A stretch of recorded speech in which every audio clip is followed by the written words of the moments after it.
Hello guys, how's it going? I've got a very special video for you today. So since we've been in quarantine for so long, I've decided to do an experiment and see how strong I can get in 1 month with doing a very simple bare minimum workout. So you'll see what I mean by that throughout the video. So sit back, relax, enjoy. I hope you learned something and I shall see you guys at the end of the video. Okay, so here are my personal bests that I did a week before beginning the workout program so I can have a benchmark for how strong I was at the beginning of the month. I tried lifting as much as I could with good technique since just like everyone else, I have stayed a lot in quarantine and I just wanted to be careful. As you can see from the numbers, I'm not the strongest person out there, but I think I'm starting from a good base for this so-called experiment of how strong can you get in a month. The reason I named the video how strong can you get in a month and not if you can get stronger in a month is because I believe that with a decent training program and a decent meal plan, you can see good results in terms of you increasing your strength.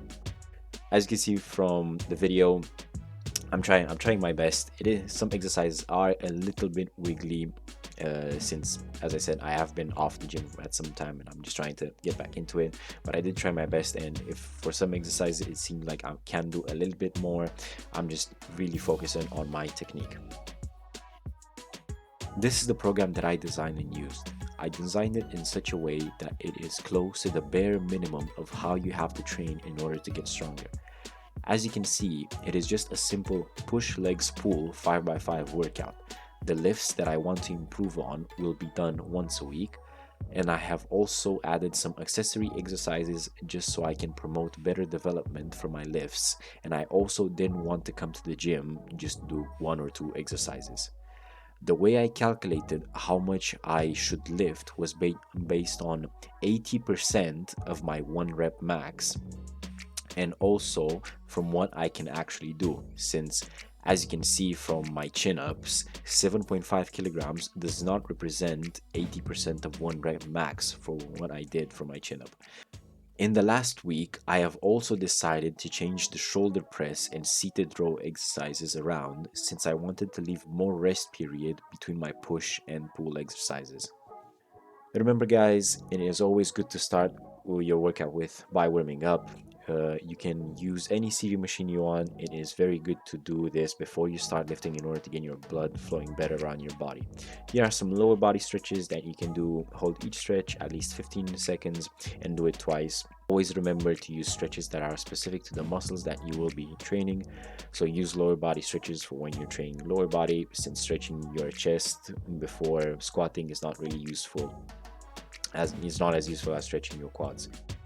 Here's a useful tip: use a small plate and put it under the first plate on your bar. It makes it really easy to put or pull weights from the bar. If you find that your shoes have soles that are too thick, you can just take them off when you are doing exercises such as the deadlifts, since you really need more stability than padding under your feet. Another thing that I would like you guys to consider is including a decompression component to your workout. Hanging from your arms is a very good way of relaxing your spine after a long day of squatting. Here are some clips with the other exercises that I've included in the workout. Of course, if you don't have too much time to spend in the gym, you could just do the exercise that I showed at the beginning, but I want to have a more complete workout. Of course, I included the bicep curls. I would definitely encourage you guys to include exercises that you enjoy doing. For me, the bicep curl just hits home very nicely, since when I began going to the gym, this was one of my favorite exercises, and it's just nice to flex in the mirror when you can. Am I right? With leg lifts, one tip that I can give is make sure that your upper body is tight. So make sure you tighten your upper back and your arms as well, just so that when your legs come back down, you don't wave back and forth, and you can just pull your legs up straight away. With bench pressing, when you get to bench pressing really heavy weights, I would suggest, if you don't have a spotter, try and find a squat rack, or maybe you have a bench press machine that allows you to have supports on each side of the bar. So in case you drop it, just as I'm about to do in a second, you don't drop it on your face or your neck.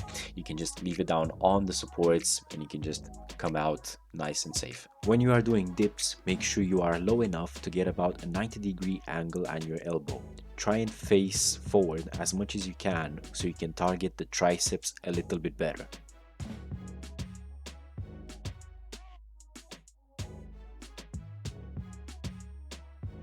For the shoulder press, make sure your wrists don't bend too far backwards and try and move your head around the bar as it goes up and down so you don't hit yourself in the face.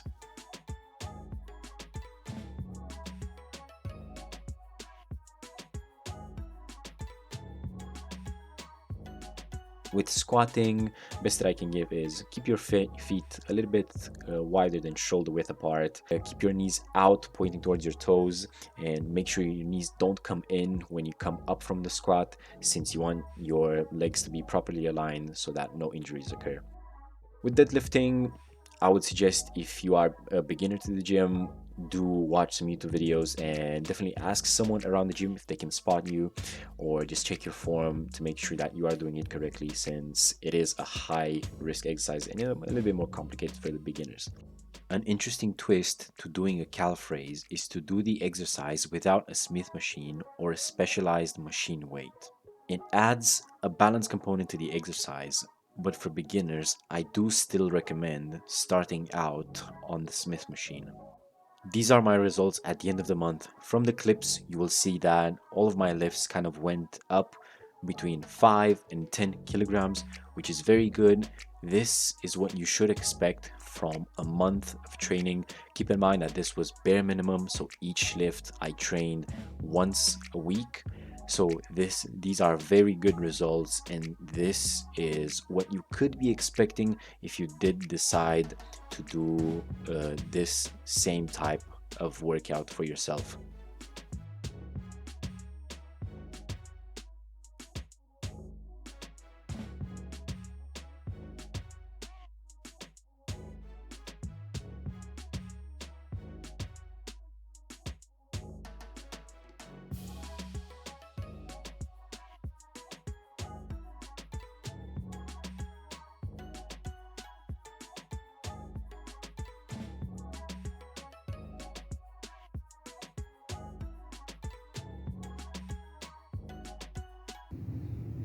So, as you guys can see, it is possible to get stronger in a month if you have a decent program and if you stick to it. If you guys would like to learn more about training, or if you would like me to train you personally, then get in contact with me through my email or Instagram page. Thank you guys so much for watching. I hope you enjoyed it. I hope you learned something from it. And I shall see you guys in the next video. Bye bye.